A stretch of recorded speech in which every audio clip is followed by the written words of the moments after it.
오늘 우리에게 주신 말씀은 마태복음 21장 23절에서 32절 말씀입니다. 다 한 목소리로 합독하겠습니다. 시작! 예수께서 성전에 들어가 가르치실새 대제사장들과 백성의 장로들이 나와 이르되 내가 무슨 권위로 이런 일을 하느냐? 또 누가 이 권위를 주었느냐? 예수께서 대답하시되 나도 한 말을 너희에게 물으리니 너희가 대답하면 나도 무슨 권위로 이런 일을 하는지 이르리라. 요한의 세례가 어디로부터 왔느냐? 하늘로부터냐? 사람으로부터냐? 그들이 서로 의논하여 이르되 만일 하늘로부터라 하면 어찌하여 그를 믿지 아니하였느냐 할 것이요 만일 사람으로부터라 하면 모든 백사람이 요한을 선지자로 여기니 백성이 무섭다 하여 예수께 대답하여 이르되 우리가 알지 못하노라 하니 예수께서 이르시되 나도 무슨 권위로 이런 일을 하는지 너희에게 이르지 아니하리라. 그러나 너희 생각에는 어떠하냐? 어떤 사람에게 두 아들이 있는데 맏아들에게서 가서 이르되 예, 오늘 포도원에 가서 일하라 하니 대답하여 이르되 아버지 가겠나이다 하더니 가지 아니하고 둘째 아들에게 가서 또 그와 같이 말하니 대답하여 이르되 실소이다 하였다가 그 후에 뉘우치고 갔으니 그들 중에 누가 아버지의 뜻대로 하였느냐? 이르되 둘째 아들이니이다. 예수께서 그들에게 이르시되 내가 진실로 너희에게 이르노니 세리들과 창녀들이 너희보다 먼저 하나님의 나라에 들어가리라.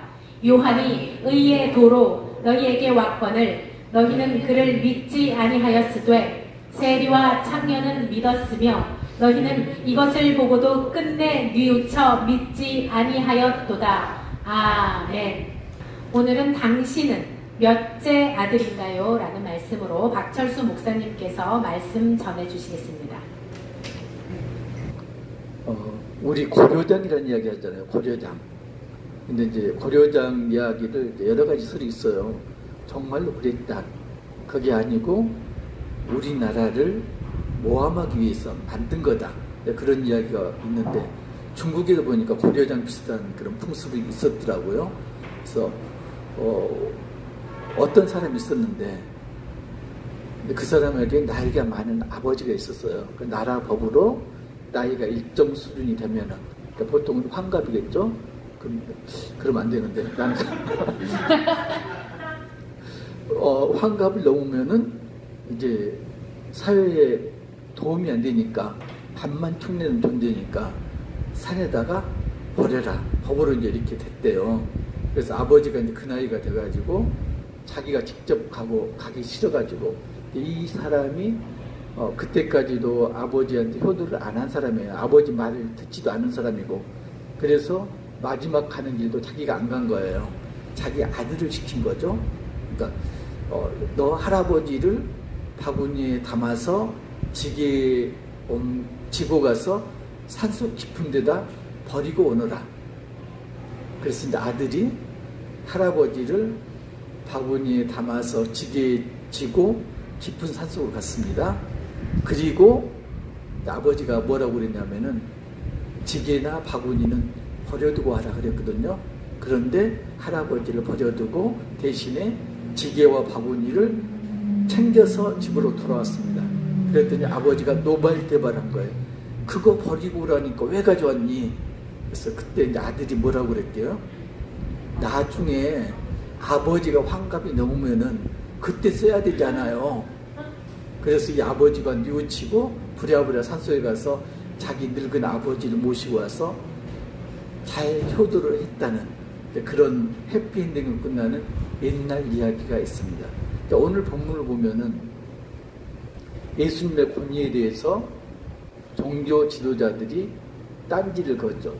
예수님이 그 전날 성전을 정화시켰고요.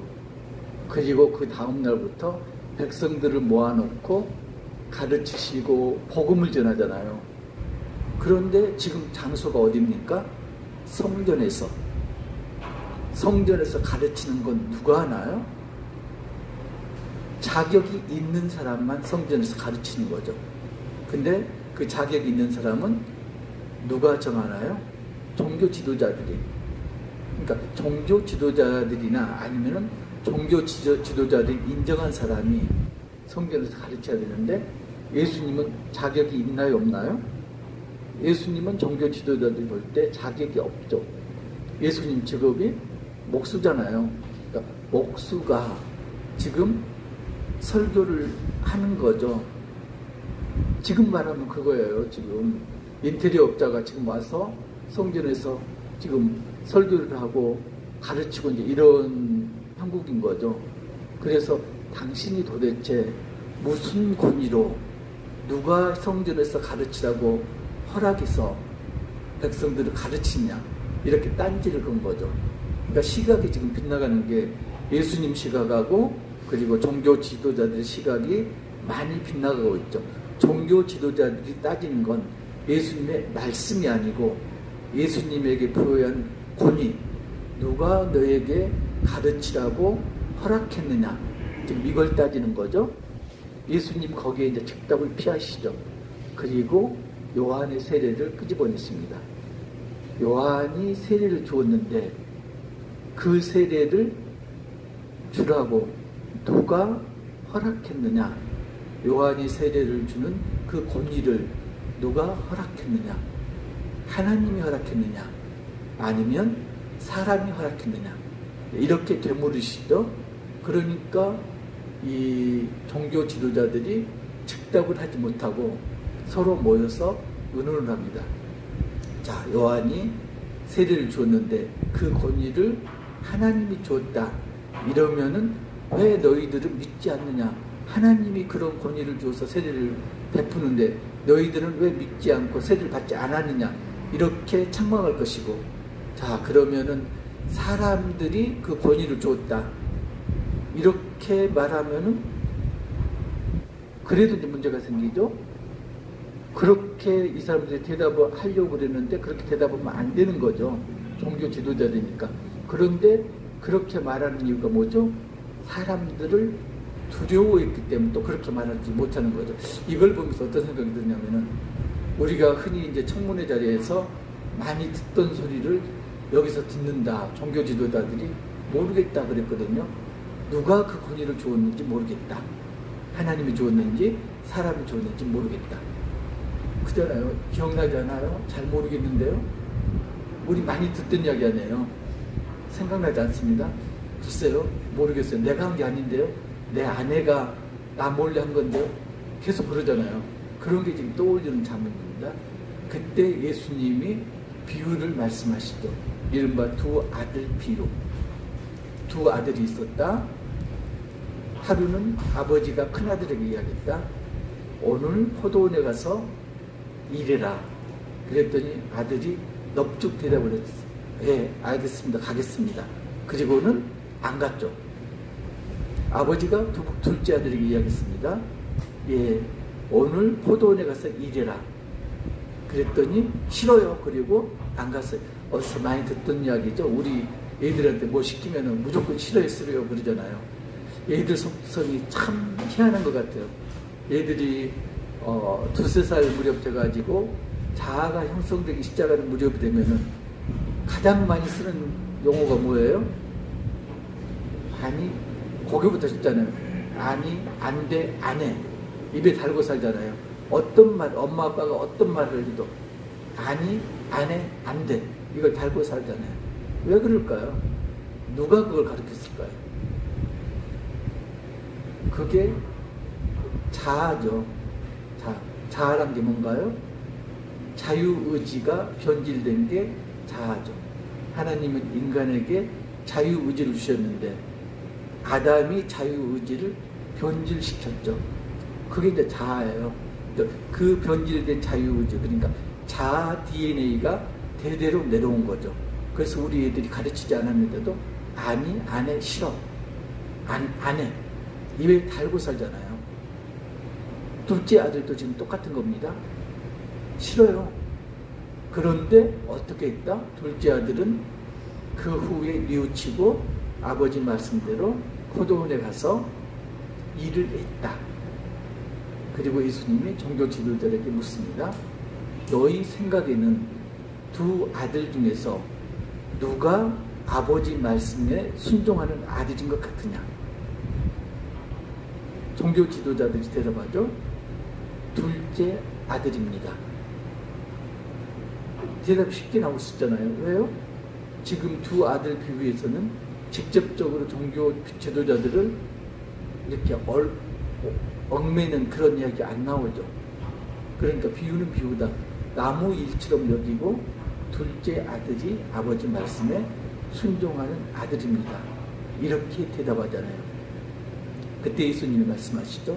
너희들은 둘째 아들이 아니고 큰아들이다. 대답은 넙죽넙죽 잘하지만은 하나도 행동으로 순종하지 않은 그런 큰아들이다. 그리고 이제 이어지는 비유가 어떤 거냐면 마태복음에서는 이 두 아들 비유 다음에 포도원 농부 비유가 나옵니다. 다른 이제 복음서들에서는 두 아들 비유가 생략되고 바로 포도원 농부 비유가 나오죠. 아무튼 이제 이어서 비유를 두 개를 연결하시는데 골자는 그겁니다.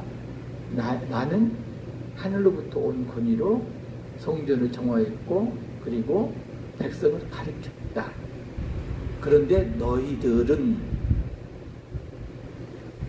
둘째 아들이 아니고 큰 아들이다.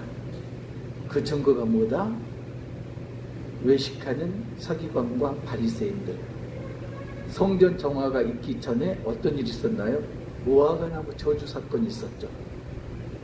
무화과나무가 이파리가 무성했다. 그런데 이파리가 무성하면 열매가 달렸어야 되는데 열매가 없었다. 너희들은 거룩한 척 보이지만은 하나님 말씀에 순종하는 것처럼 보이지만은 열매를 하나도 맺지 못했다. 그리고는 요한의 세례 장면으로 돌아가십니다. 마태복음 3장을 한번 보실까요? 마태복음 3장을 보시면은 요한이 세례를 베푸는 장면이 나오죠. 3장 1절 제가 읽을게요. 그때 세례 요한이 이르러 유대 광야에서 전파에 말하되 회개하라 천국이 가까이 왔느니라 했으니 그는 선지자 이사야를 통하여 말씀하신 자라 일렀으되 광야에 외치는 자의 소리가 있어 이르되 너희는 주의 길을 준비하라 그가 오실 길을 곱게 하라 하였느니라. 그 다음에 5절 보면 이때 예루살렘과 온 유대와 요단강 사방에서 다 그에게 나와 자기들의 죄를 자복하고 요단강에서 그에게 세례를 받더니 지금 많은 사람들이 나와서 요한에게 세례를 받습니다. 그런데 7절을 보면은 요한이 많은 바리새인들과 사두개인들이 세례 베푸는 대로 오는 것을 보고 이르되 독사의 자식들아 누가 너희를 가르쳐 임박한 진노를 피하라 하더냐. 저주를 하십니다. 종교 지도자들을 저주를 하세요. 그리고 그러므로 회개에 합당한 열매를 맺고 회개에 합당한 열매를 맺지 않았다는 이야기도 회개도 하지 않은 거고요.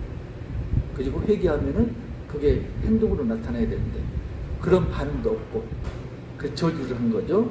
그리고는 속으로 이 사람들이 생각합니다. 나는 아브라함의 자손이다. 아브라함의 자손이라는 게 무슨 이야기죠? 나는 구원을 받을 수 있다. 이렇게 여기고 있는 거죠. 그때 10절 보면은 이미 도끼가 나무 뿌리에 놓였으니 좋은 열매를 맺지 아니하는 나무마다 찍혀 불에 던져지리라. 너희들은 땔감이 될 것이다. 지금 저주를 하시잖아요. 그리고 12절을 보시면은 손에 키를 들고 자기의 타작마당을 정하게 하사 알곡은 모아 곡간에 들이고 쭉정이는 꺼지지 않는 불에 태우시리라. 너희는 거룩하게 보이지만은 쭉정이다. 요한이 그렇게 저주를 했거든요. 그러면은 종교 지도자들이 하나님을 믿었다면은 하나님이 보내신 요한의 설교를 듣고 저주를 들었으면은 회개하고 행동이 변해야 되죠. 그런데 변하지 않고 예수님까지 지금 내려온 거예요. 그리고 예수님에게 당신이 무슨 권위로 백성들을 가르치느냐 이렇게 말하고 있는 거죠. 그러니까 사람이 참 안심한 게 보는 시각이 굉장히 좁은 것 같아요. 내가 어떻게 어떤 게 옳은가 이렇게 생각하면은 거기에 얽매이고요.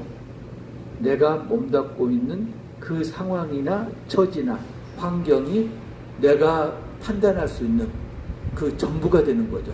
그러니까 종교자 지도자들 입장에서는 자기들이 말하고 행동하는 그 상황 자체가 하나님이 부여하신 상황이고 그 상황을 유지시키는 게 하나님 말씀에 순종하는 거다. 이렇게 여긴 거죠. 그러니까 예수님이 여기서 이제 말씀하신 게 보면은 내 권위는 하늘로부터 왔다. 그리고 너희는 하나님 말씀을 듣지 않는 큰아들이다. 지금 이렇게 말씀하는 거예요. 그래서 하나님 말씀을 듣지 않는 큰아들은 어떻게 된다? 세리와 창기들이 너희 대신에 천국에 갈 것이다. 이렇게 이제 말씀을 하시죠. 예수님 말씀을 보면은 지금 이제 이래요. 두 아들 비유에서 두 가지 유형에 순종하는 타입이 나오잖아요. 큰아들은 대답은 S, 행동은 NO. 그죠? S, NO. 이 타입이 큰아들 타입이고요. 두 번째, 둘째 아들은 대답은 NO, 행동은 S. 반대로 NO, S 타입이고요. 그러면은 순종하는 타입이 이 두 가지만 있을까요? 예수님 말씀을 더 찬찬히 보면은 두 가지 유형이 더 있는데 그건 지금 생략하신 거죠. 왜? 누구나 알 수 있으니까. 그게 어떤 건가요? 대답도 예하고 행동도 예. 그죠? yes, yes. S맨이 하나가 있는 거고요. 또 하나는 대답도 no, 행동도 no, no 타입 있는 거고요. 그건 우리가 말씀하지 않아도 알 수가 있는 거잖아요. 옛날에 이건 이제 우리가 흔히 아는 이야기인데 이게 책마다 지방마다 사람마다 이야기는 조금씩 달라요. 근데 골자는 같아요. 어떤 선비가 있었는데 지지리도 말을 안 듣는 아들이 있었어요. 그런데 이 선비에게 아주 친한 친구가 있었는데 조금 멀리 떨어진 지방에 사는 친구였죠. 근데 그 친구에게도 아들이 있었는데 그 아들이 얼마나 효자인지 이 선비가 사는 그 지방까지 소문이 자자하거든요. 그래서 어느 날 이 선비가 그 친구를 찾아갑니다. 도대체 자네는 어떻게 아들을 교육시켰으면 소문이 그렇게 자자한 효자가 되었는가? 그 비법을 배우러 왔네. 그랬더니 친구가 방문을 열고 아들을 부릅니다. 얘야, 아들이 득달같이 달려왔어요. 외양간에 가서 소를 끌어다가 지붕 위에 끌어올려라. 그랬더니 이제 이 선비가 눈을 반짝반짝 하고 보는 거죠. 말도 안 되는 저 말을 친구 아들이 어떻게 실행할 것인가. 보고 있는데 친구 아들이 저기 두 말도 않고 외양간으로 달려갑니다. 그랬더니 소를 끌고 와서 집을 뱅뱅 돌면서 어떻게 하면은 소를 지붕으로 올릴까 고민하다가 안 되니까 소를 놔두고 집단을 하나씩 옮기기 시작합니다. 그랬더니 그걸 본 며느리하고 손주들이 달려들어서 집단을 전부 가져다 날려서 계단처럼 만듭니다.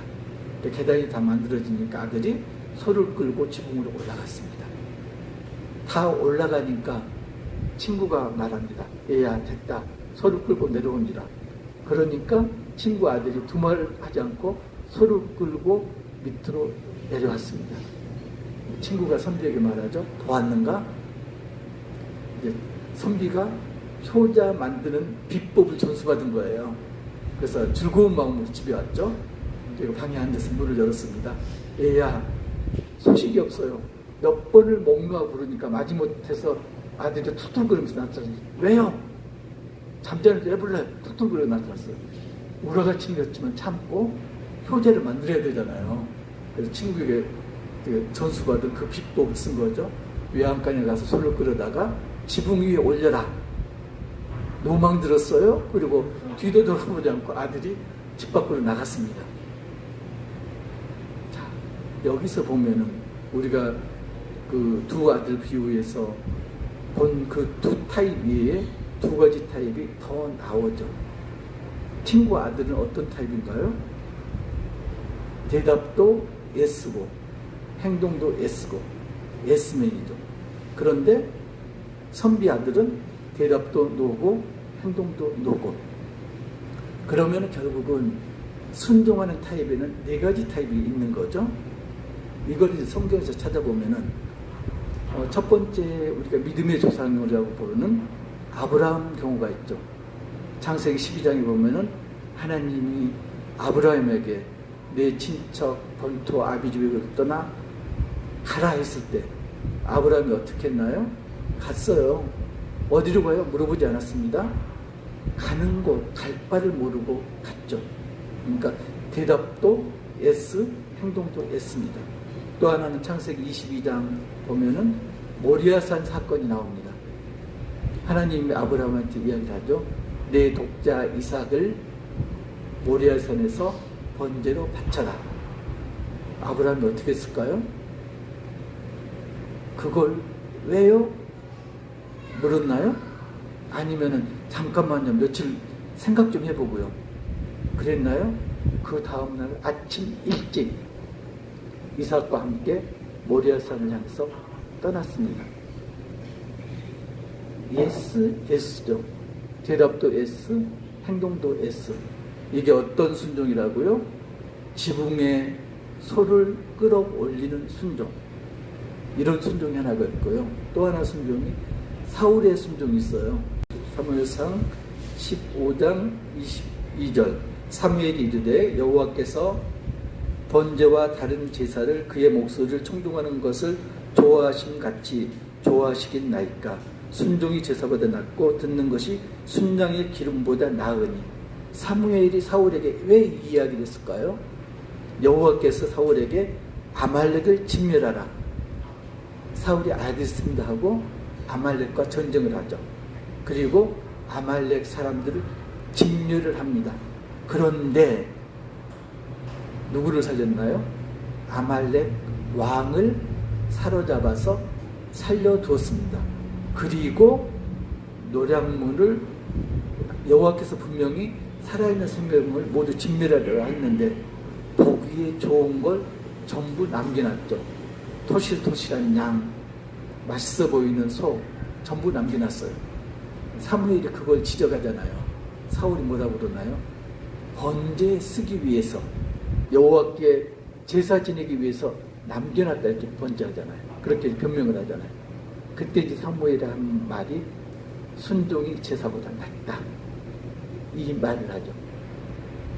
사울은 처음에는 S를 했지만은 실제 행동은 불순종한 거죠. yes, no. 이건 어떤 건가요? 고려당에서 아들이 지게를 지고 갔는데 아버지 말씀에 따라서 할아버지는 버리고 나중에 쓰기 위해서 지게와 바구니를 챙겨온 거. 이게 이제 세상적인 관점에서 보면은, 인간적인 관점에서 보면은 아주 지혜롭고 현명한 거예요. 그잖아요.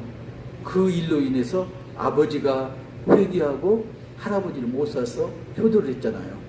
근데 하나님 입장에서 봤을 때는 권위자가 명령을 했으면은 그 명령을 받는 사람 입장에서는 권위자 뜻을 알 수도 있고 모를 수도 있는 거죠. 그잖아요. 우리가 하나님 어떤 걸 말씀하시는데 그걸 전부 알지는 못하잖아요.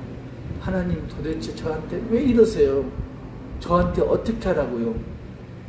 그런 경우 많죠. 저만 그래요? 그런 경우 많잖아요. 그리고는 어떻게 하나요? 내 머리를 돌리는 거죠. 있는 지혜, 없는 지식, 모든 경험, 모든 조언 다 들어가지고 그 상황에 합당하다고 여겨지는 그 방법으로 그 상황을 타개하려고 노력을 하죠. 알고도 못 치잖아요. 근데 하나님 입장에서는 어떻다? 그게 불순종하는 거죠. 사울이 인간적인 입장에서는 정말로 현명한 생각을 한 거죠. 어차피 하나님께 감사 제사를 드려야 되잖아요. 번제를 드려야 되잖아요. 그러면은 또다시 재물을 준비하는 것보다는 이미 좋은 재물을 약탈했으니까 그 약탈물을 쓰면은 경제적으로 얼마나 이득이에요? 시간적으로 이득이고 인간적인 입장에서는 굉장히 현명한 판단이죠. 그런데 하나님 보시기에는 그게 현명한 게 아니고 불순종이다 이렇게 말씀하신 거죠. 이게 어떤 거예요? 큰아들이 한 행동이죠. 지금 종교 지도자들이 한 행동이 이하고 똑같은 거죠. 입으로는 여호와께 찬양, 하나님 말씀대로 순종하겠습니다. 율법을 철저히 지키겠습니다. 그런데 열매는 하나도 없는 거죠. 열매도 없고 실제적으로는 모든 것이 자기 이익을 위해서, 주머니를 채우기 위해서 모든 언행이 이루어진 거죠. 세 번째는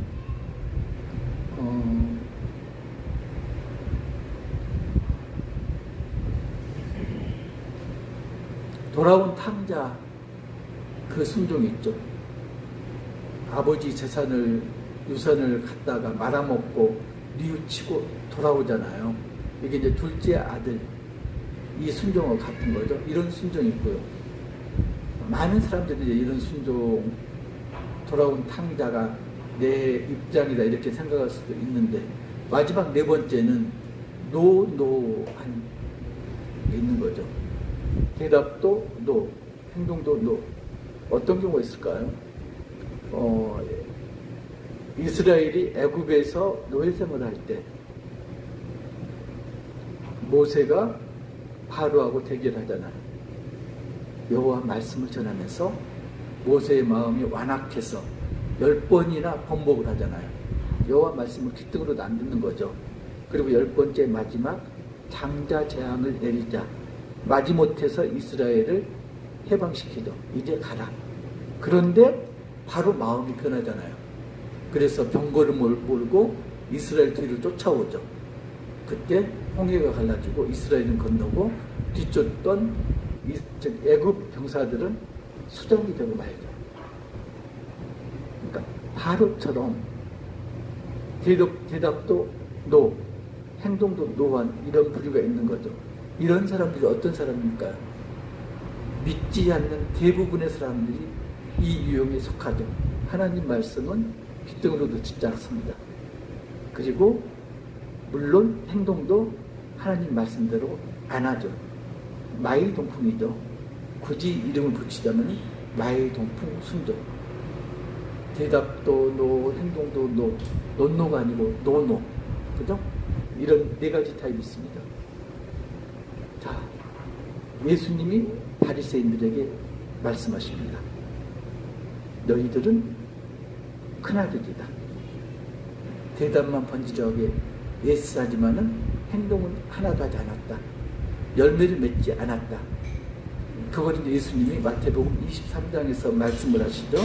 23장 2절 서기관들과 바리새인들이 모세의 자리에 앉았으니 그러므로 무엇이든지 그들이 말하는 바는 행하고 지키되 그들이 하는 행위는 본받지 말라. 그들은 말만 하고 행하지 아니하며 또 무거운 짐을 묶어 사람의 어깨에 지우되 자기는 이것을 한 손가락으로도 움직이려 하지 아니하며 그들의 모든 행위를 사람에게 보이고자 하나니 곧 그 정문띠를 넓게 하며 옷수를 길게 하고 잔치의 윗자리와 회당의 높은 자리와 시장에서 문안받는 것과 사람에게 납비라 칭함을 받는 것을 좋아하느니라. 너희들은 외식하는 자다. 너희들은 큰아들이다. 그래서 너희에게 예비된 자리를 세리와 창기들이 빼앗을 것이다.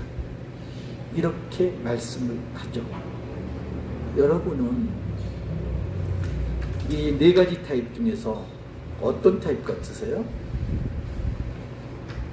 둘로 줄이면은 여러분은 큰아들이세요? 둘째 아들이세요? 대답을 안 하시네. 조윤경 집사님 몇째 아들이에요? 정수현 집사님 몇째 아들이에요? 보통은 둘째 아들이라고 이야기를 합니다. 그죠? 차마 큰아들이라고 말을 못해요. 큰아들이라고 말하는 순간 내가 믿음이 없는 거잖아요. 그러니까 둘째 아들입니다. 이렇게 이제 이야기를 하죠.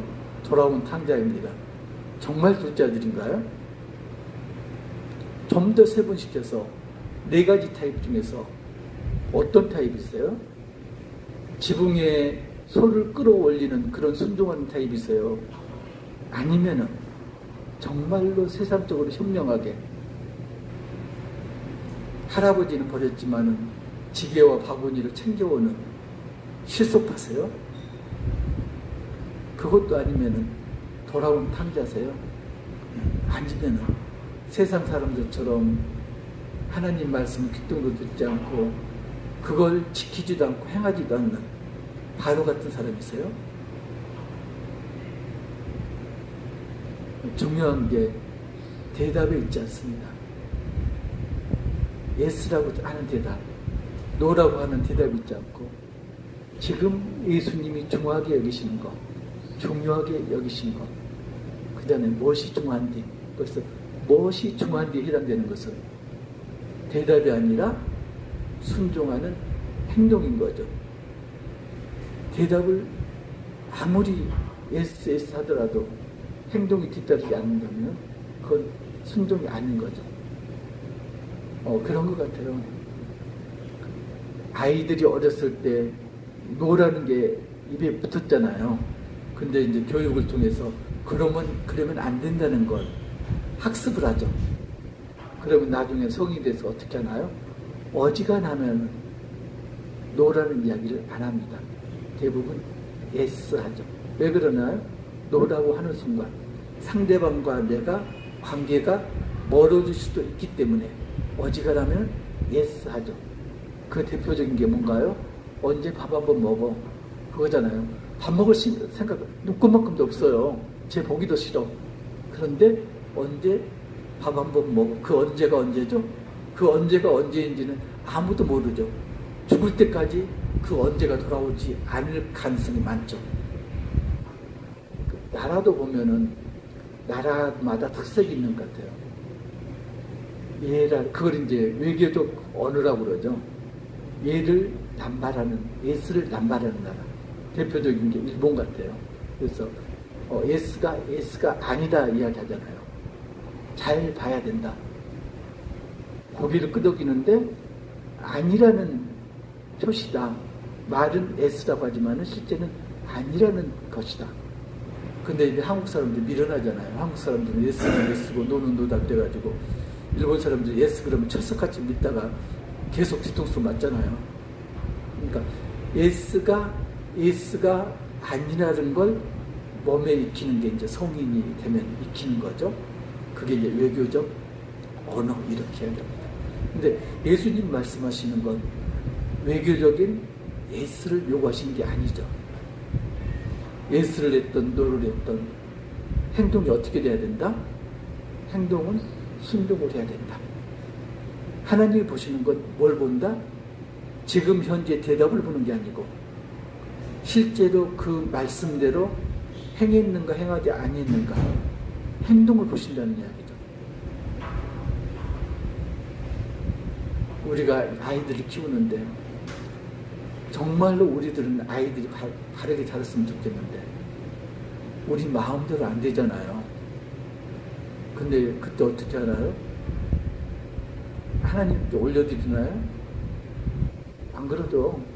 당장 손이 올라가고 이렇게 되잖아요. 하나님은 지금 어떻게 하라고 지금 말씀하시는 건가요? 대답이 중요한 게 아니다. 아이들 대답이 중요한 게 아니다. 행동이 중요한 거다. 아이들이 뉘우치고 말을 듣는 행동이 중요한 거다. 그런데 사람들 생각에 말을 듣고 안 듣고는 어디에 달렸나요? 말하는 사람이 누군가에 따라서 내가 그 말을 듣고 안 듣고를 결정을 합니다. 내게 말하는 사람이 권위가 있다면, 권위자가 나한테 말한다면 설사 그 말이 불합리하더라도 내게 손해가 되더라도 그 말대로 행합니다. 왜요?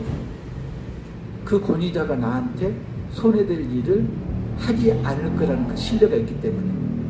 그런데 나한테 말하는 사람이 내가 신뢰하지 못하는 사람이에요. 그러면 그 말을 들을까요? 안 들을까요? 안 듣죠. 외교적으로 앞에서는 예스 하지만은 실제적으로 행동은 따르지 않죠. 우리가 하나님께 예스하고 행동을 불순종한다면 하나님의 권위를 우리가 인정하지 않는 거죠. 무시하는 거잖아요. 대답은 알았습니다 했는데 행동이 뒤따르지 않아요. 그러면은 하나님을 신뢰하지 않는 거죠. 여러분 몇째 아들 있어요? 둘째 아들? 첫째 아들? 첫째 아들이더라도 그냥 첫째 아들이 한 가지만 있는 게 아니잖아요. 아브라함처럼 소를 지붕 위에 끌어올리는 그런 순종하는 첫째 아들도 있을 수가 있잖아요. 정말로 바라는 것은 우리 모두가 하나님께 순종하되 소를 지붕 위에 끌어올리는 그런 순종하는 사람, 그런 사람이 되시기를. 그런 사람이 못 된다면 두 번째로 어떤 사람이 되어야 될까요? 돌아온 탕자의 순종함을 가진 그런 우리들이 되기를 주님의 이름으로 축복합니다. 정말로 우리가 되지 말아야 될 것. 바로처럼 대답도 노, 행동도 노인 사람은 절대로 되었으면 안 되고요. 우리가 간과하고 넘어갈 아주 위험한 세 번째 위험, 사울 같은 위험, 지게를 챙겨오는 그런 현명한 그런 위험은 우리가 안 돼야 됩니다. 세상적으로는 굉장히 현명한 사람이고 똑똑한 사람으로 여겨지지만 결국은 그게 뭔가요? 내 지혜고 내 명철입니다. 잠언을 보시면요, 잠언에 어떤 말씀이 나오냐면은 잠언 4장 1절 보시면은 아들들아 아비의 훈계를 들으며 명철을 얻기에 주의하라. 그리고 4장 20절을 보시면은 내 아들아 내 말에 주의하며 내가 말하는 것에 내 귀를 기울이라. 그것을 내 눈에서 떠나게 하지 말라. 내 마음속에 지키라. 지혜가 뭐라고요? 명철이 뭐라고요? 내가 경험하고 안 지식을 바탕으로 한 게 지혜가 명철이 아니라는 이야기입니다. 지혜와 명철은 누구로부터 온다? 하나님께로부터 온다. 어떤 상황이 닥쳤다? 전혀 이해가 되지 않다. 얘야 소를 지붕 위에 끌어올려라. 가끔도 아니고요, 수시로 그런 말씀을 주시죠. 전혀 내가 할 수 없는 그런 상황들. 그러잖아요. 그럴 때 저 말고요, 그렇게 할 만한 사람을 시키세요. 이렇게 이야기하잖아요. 누구처럼요? 모세처럼. 모세도 그렇잖아요. 나는 입술이 둔한 자이오니 말이 어둔한 자이오니 나 말고 다른 자를 시키소서. 이렇게 이야기하잖아요. 기도할 때 때때로가 아니고 아주 자주 우리는 그러죠. 하나님 저 말고요, 말도 안 돼. 그건 말도 안 돼. 왜 나만 이런 상황에 처하게 하셨나요? 저들을 어떻게 하라고요? 이런 이야기가 나온다는 건 어떤 뜻이죠? 하나님을 신뢰하지 못한다는 뜻이죠. 하나님을 정말로 신뢰한다면 그런 이야기가 나올 수가 없는 거죠. 하나님은 지금뿐만 아니라 미래까지도 지금 보고 계시는 건데, 하나님 의중에 하나님 뜻이 무엇인지를 모르면서 우리는 지금 현재 상황만 보고 아니라고 부정을 하고 있는 거잖아요. 다시 한번 우리 가족들에게 축복합니다. 정말로 순종하는 사람이 되기를, 지붕 위에 소를 끌어올리는 그런 순종하는 자가 되시기를, 그것도 아니라면 돌아온 탕자의 순종을 가진 그런 주님께서, 하나님께서 사랑하시는 우리 가족 되시기를 주님의 이름으로 다시 한번 축복합니다.